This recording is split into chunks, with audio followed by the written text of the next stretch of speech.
ಬೆಂಗಳೂರಿನ ಪ್ರತಿಷ್ಠಿತ ಕಿದ್ವಾಯಿ ಸ್ಮಾರಕ ಗ್ರಂಥಿ ಸಂಸ್ಥೆಯಲ್ಲಿ ಪರಿಶಿಷ್ಟ ಜಾತಿ ಮತ್ತು ಪಂಗಡಗಳ ನೌಕರರ ಕ್ಷೇಮಾಭಿವೃದ್ಧಿ ಸಂಘದಿಂದ ಡಾಕ್ಟರ್ ಬಿಆರ್ ಅಂಬೇಡ್ಕರ್ 134ನೇ ಜಯಂತ್ಯೋತ್ಸವವನ್ನು ಅದ್ದೂರಿಯಾಗಿ ಆಚರಿಸಲಾಯಿತು.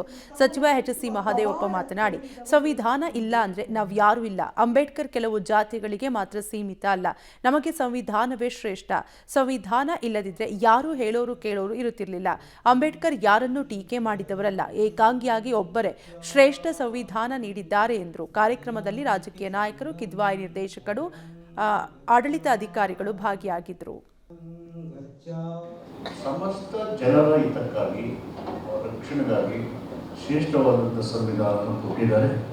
ವಿಶೇಷವಾಗಿ ಈ ದೇಶದ ಶೂದ್ರ ಸಮುದಾಯಕ್ಕೆ ಎಲ್ಲ ತನ್ನ ಜೀವನವನ್ನು ಮುಡುಪಾಗಿಟ್ಟು ತಾನು ಅನುಭವಿಸಿದಂಥ ಸಾಮಾಜಿಕ ಮತ್ತು ಆರ್ಥಿಕ ಸಂಕಷ್ಟಗಳ ಹೊರೆಯನ್ನು ಮುಂದಿನ ಪೀಳಿಗೆಗಳು ಮಾಡಬಾರದಕ್ಕೆ ಕಾನೂನಾತ್ಮಕ ವಿಷಯಗಳ ಮೂಲಕ ಸ್ವಾಭಿಮಾನದಿಂದ ಬದುಕನ್ನು ಬದುಕಬೇಕು ಅಂತೇಳಿ ತಮ್ಮ ಜೀವನವನ್ನೇ ನಮಗೋಸ್ಕರ ಮುಡುಪಾಗಿಟ್ಟಂಥ ಒಬ್ಬ ಶ್ರೇಷ್ಠ ಮಾನವತಾವಾದಿ.